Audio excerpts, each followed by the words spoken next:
अस्सलामुअलैकुम दोस्तों, कैसे हैं आप सब। उम्मीद है सब खैरियत से होंगे। दोस्तों, आज की इस वीडियो में हम 30 मोस्ट इम्पॉर्टेंट प्रोफेशनल एमसीक्यूज़ को डिस्कस करेंगे। जैसा कि आप लोगों को पता है कि एफपीएससी ने जो लेक्चरशिप के टेस्ट्स हैं, चाहे वो उर्दू के हो, चाहे वो इंग्लिश लेक्चरशिप के टेस्ट हो, चाहे वो केमिस्ट्री के हो, चाहे वो फिज़िक्स के हो, जितने भी लेक्चरशिप के टेस्ट हैं उनमें 30 प्रोफेशनल एमसीक्यूज़ रखे हैं। इट मीन्स दैट कि अगर 100 मार्क्स की एक पेपर है तो उसमें 30 प्रोफेशनल एमसीक्यूज़ होंगे, 20 इंग्लिश के जो ग्रामर है उसके एमसीक्यूज़ होंगे और 50 जो है वो सब्जेक्ट के एमसीक्यूज़ होंगे। तो इसलिए ज़रूरी है कि आप सब्जेक्ट के साथ साथ प्रोफेशनल एमसीक्यूज़ का जो पार्ट है उसको भी अच्छे से कवर करें, क्योंकि आजकल जो मेरिट लिस्ट बनता है वो तकरीबन 70 टू 80 तक बनता है। ठीक है, तो दोस्तों ये जो 30 एमसीक्यूज़ मैंने लिए हैं ये रिसेंटली अभी एफपीएससी ने एक पेपर अरेंज की थी, उसमें से उठाए हैं। तो चलो दोस्तों आते हैं एमसीक्यूज़ की तरफ। What is not the type of communication channel. कहते हैं कि इन 4 ऑप्शन में से वो कौन सा ऑप्शन है जो कि कम्युनिकेशन चैनल का टाइप नहीं है। आप लोगों को पता है कि कम्युनिकेशन के डिफरेंट चैनल्स होते हैं। फर्स्ट ऑप्शन की तरफ आते हैं, speaking comma listening. Next option है reading and writing, thinking and acting. तो दोस्तों हमारे साथ जो सी नंबर ऑप्शन है ये करेक्ट ऑप्शन है, क्योंकि हम सोचते हैं, सोचने के ज़रिए तो हम किसी से कम्युनिकेट नहीं कर सकते ना कि मैं क्या सोच रहा हूँ। फॉर एग्जांपल अभी आपके साथ कोई बैठा है तो क्या आप ये जान सकते हैं कि वो क्या सोच रहा है। तो थिंकिंग और एक्टिंग ये हमारे साथ कम्युनिकेशन चैनल नहीं है। नेक्स्ट एमसीक्यू की तरफ आते हैं। The effective school environment is mostly affected by. कहते हैं कि एक इफेक्टिव एनवायरनमेंट के लिए कौन सी चीज़ ज़रूरी है या कौन सी चीज़ एक स्कूल की एनवायरनमेंट को बेहतर बना सकती है। तो फर्स्ट ऑप्शन है हमारे साथ एम्पावरिंग स्टाफ, सेकंड है फ्रेंडली एनवायरनमेंट, थर्ड वन है हमारे साथ मीटिंग पीपल नीड्स और फोर्थ वन है नन ऑफ दीज। तो इसमें करेक्ट ऑप्शन है हमारे साथ option number B, friendly environment. Next MCQ की तरफ आते हैं। A teacher who is unable to attract the attention of the student should. कहते हैं कि अगर एक टीचर इस काबिल नहीं है कि वो अपने स्टूडेंट्स की जो अटेंशन है वो अट्रैक्ट करे तो उसको क्या करना चाहिए।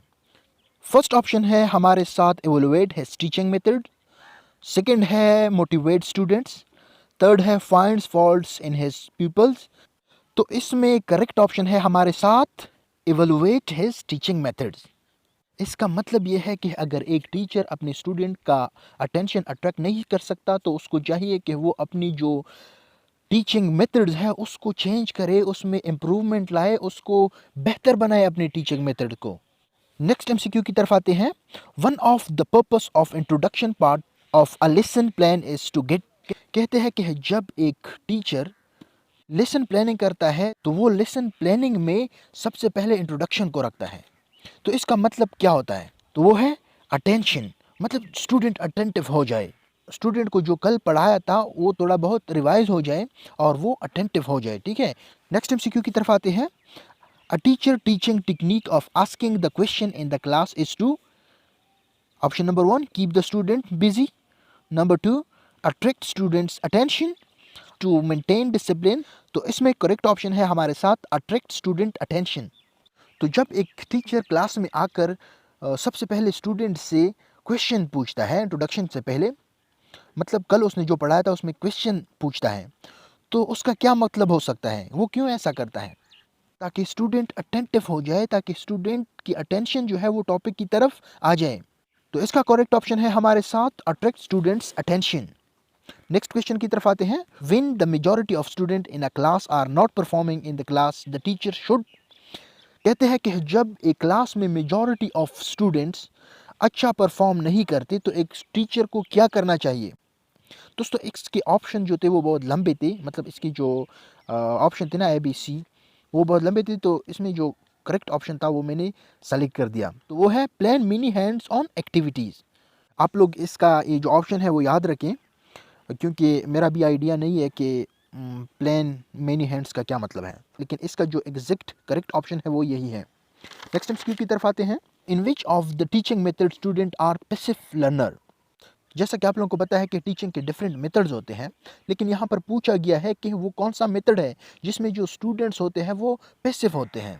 एक बंदा तब एक्टिव होता है जब वो खुद काम करता है, ठीक है। जब दूसरा काम करता है तो वो एक्टिव नहीं होता, वो पैसिव होता है। तो इसकी जो ऑप्शन है हमारे साथ प्रोजेक्ट मेथड, सेकंड है डिस्कवरी मेथड, थर्ड वन है लेक्चर मेथड।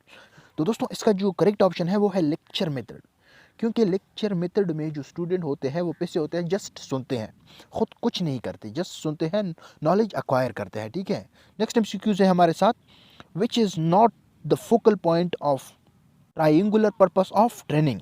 कहते हैं कि इन ऑप्शन में से वो कौन सा ऑप्शन है जो कि फोकल पॉइंट नहीं है इस ट्राइंगुलर प्रोसेस ऑफ टीचिंग का। Try mean 3। तो टीचिंग मेथड में हमारे साथ एक ट्राइंगुलर प्रोसेस होता है। वो कैसे होता है? टीचिंग मेथड, एक टीचर का जो है वो टीचिंग मेथड बहुत इंपॉर्टेंट है लर्निंग के लिए, टीचिंग के लिए। दूसरा होता है हमारे साथ टीचर, तो टीचिंग प्रोसेस के लिए टीचर का होना तो इंतहाई ज़रूरी है। थर्ड वन है हमारे साथ प्यूपल, मतलब शागिर्द। जब शागिर्द ना हो तो टीचिंग किस लिए कोई करे, ठीक है। टीचिंग प्यूपल के लिए किया जाता है, स्टूडेंट्स के लिए किया जाता है। तो दोस्तों इसका जो करेक्ट ऑप्शन है वो है नन ऑफ दीज, क्योंकि ये सारे के सारे जो है वो इम्पॉर्टेंट है, वो इस ट्रायंगुलर प्रोसेस का हिस्सा है। दोस्तों आगे जाने से पहले आप लोगों से रिक्वेस्ट है कि आप लोग हमारे चैनल को सब्सक्राइब करें और वीडियो को लाइक और शेयर करना ना भूलें। तो आते हैं नेक्स्ट एमसीक्यू की तरफ। A teacher in the class should keep the pitch of his voice. कहते हैं कि एक टीचर को पढ़ाते वक्त क्लास में अपनी आवाज़ कैसी रखनी चाहिए, अपनी आवाज़ की जो फ्रिक्वेंसी है वो कैसी रखनी चाहिए। ऑप्शन नंबर 1 है हाई इनफ, कहते हैं कि ज़्यादा तेज़ बोलना चाहिए। सेकंड ऑप्शन है हमारे साथ some time low and some time high, कहते हैं कि कभी कभार टीचर को आराम से बोलना चाहिए और कभी कभी लाउड आवाज़ में बोलना चाहिए। थर्ड वन है मॉडरेट, मतलब ना ही ज़्यादा तेज़ बोलना चाहिए और ना ही ज़्यादा स्लो। और फोर्थ ऑप्शन है हमारे साथ नन ऑफ दिस। तो इसका जो करेक्ट ऑप्शन है वो है some time low and some time high, और बी ऑप्शन यहाँ पर जो है हमारे साथ करेक्ट ऑप्शन है। अब आते हैं नेक्स्ट एमसीक्यू की तरफ। A teacher develops teaching skills refers to, कहते हैं कि एक टीचर अपनी टीचिंग स्किल कहाँ पर डेवलप करता है। ऑप्शन 1 टीचिंग के दौरान, ऑप्शन 2 ट्रेनिंग के दौरान, ऑप्शन सी इंस्ट्रक्शन, और डी नंबर है नन ऑफ दीज, या इसमें से कोई भी नहीं। तो टीचिंग के दौरान, थोड़ा सा वेट करते हैं, अभी अजान है, अजान के बाद फिर आएंगे। तो टीचिंग के दौरान तो एक टीचर अपनी जो टीचिंग स्किल्स है वो डेवलप नहीं कर सकता, क्योंकि उसको पता नहीं चलता कि मैं कैसे टीच कर रहा हूँ। तो एक टीचर अपनी जो टीचिंग स्किल्स है वो कहाँ पर डेवलप करेगा? वो ट्रेनिंग्स में। आप लोगों को पता है कि टीचर्स को, जो न्यू टीचर्स होते हैं, बाज़ औक़ात तो जो पुराने टीचर्स होते हैं उनको भी डिफरेंट ट्रेनिंग्स में बुलाते हैं और उनको डिफरेंट स्किल्स सिखाए जाते हैं। तो ऑप्शन बी हमारे साथ करेक्ट ऑप्शन है, ट्रेनिंग्स में। नेक्स्ट एमसीक्यू की तरफ आते हैं।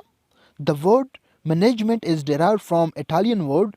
ऑप्शन 1 मैनेग्रम, ऑप्शन बी मैनेजो, ऑप्शन सी मिनिजियर, सम ऐसा ही कुछ है, option 4 none of these.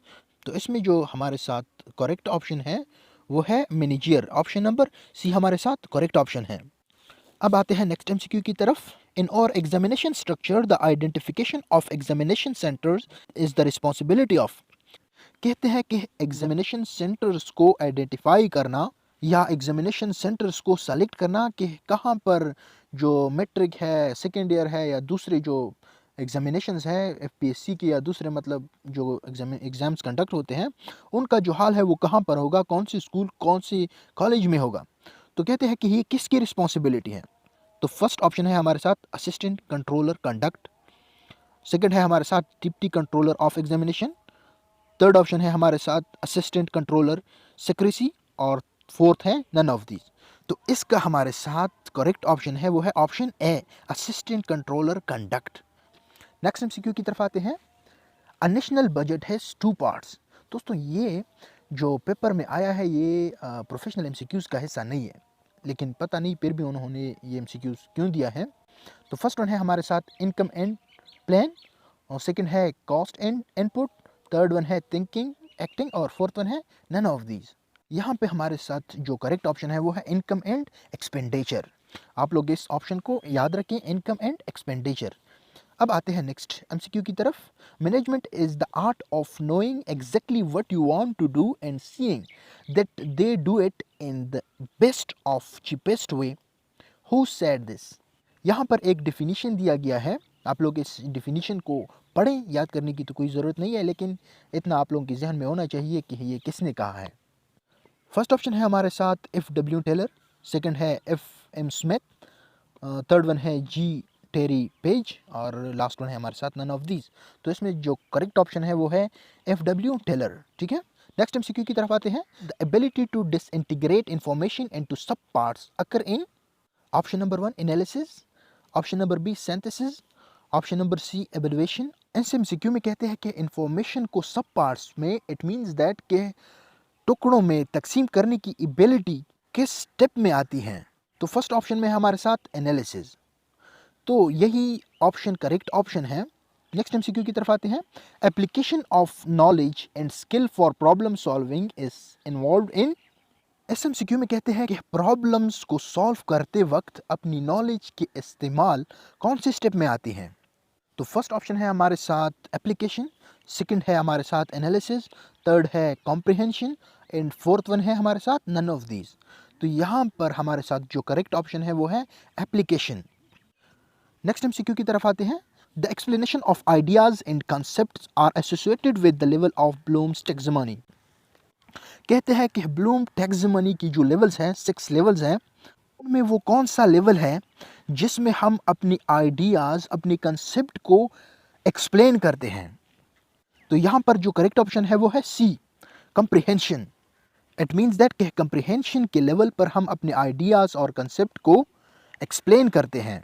Next MCQs है हमारे साथ ब्लूम्स टैक्सोनॉमी हैज़ लेवल्स। तो हमारे साथ ब्लूम्स जो टैक्सोनॉमी है उसके कितने लेवल्स हैं? Option A 6, option B 7, option C 8, option C D none of these. तो ब्लूम्स टैक्सोनॉमी के हमारे साथ 6 लेवल्स हैं। दोस्तों आप लोगों को बताता जाऊं कि रिसेंटली जो टेस्ट अरेंज हुआ था उसमें जो आंसर की थी वो गलत दी गई थी। ठीक है, क्योंकि ब्लूम्स टैक्सोनॉमी की 6 लेवल्स हैं जो कि आप लोगों के सामने ये ग्राफ में मेंशन है, लेकिन अक्सर औकात जो एफपीएससी है उसकी जो आंसर कीज़ होते हैं उनमें मसाइल होते हैं, 2-3 तकरीबन एमसीक्यूज़ गलत ही वो दे देते हैं। अब आते हैं एमसीक्यू नंबर 19 की तरफ। The lowest level in Bloom's taxonomy is. दोस्तों जैसा कि आप लोगों को मैंने बताया कि ब्लूम टैक्सोनॉमी की 6 लेवल्स हैं, तो कहते हैं कि उसमें लोएस्ट लेवल कौन सा है। तो फर्स्ट ऑप्शन है हमारे साथ नॉलेज, सेकंड है एप्लीकेशन, थर्ड है एनालिसिस और फोर्थ है नन ऑफ दीज। तो आप लोग खुद देख सकते हैं इस ग्राफ में कि नॉलेज हमारे साथ सबसे लोएस्ट लेवल है।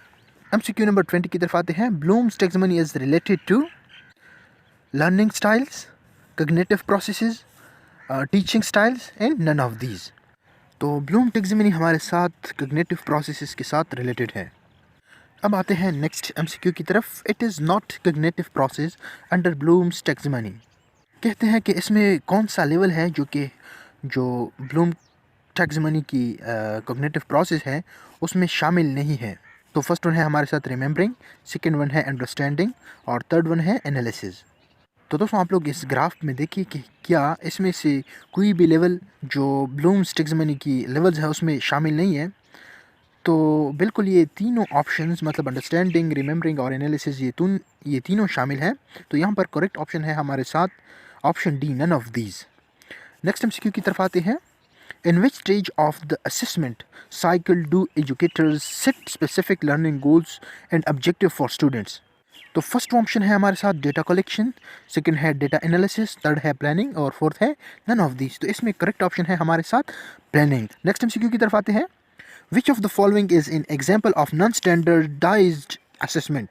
कहते हैं कि नीचे जो दिए गए एग्जाम्पल्स हैं उनमें से कौन सा स्टैंडर्ड असेसमेंट मेथड नहीं है। फर्स्ट वन है हमारे साथ सैट, सेकंड वन है IQ टेस्ट और थर्ड वन है classroom quiz created by teacher और फोर्थ वन है none of these.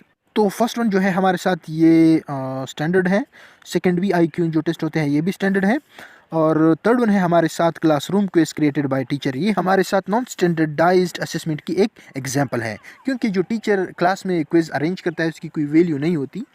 Next MCQ की तरफ आते हैं। An assessment that compares a students performance to the performance of other students refer as in.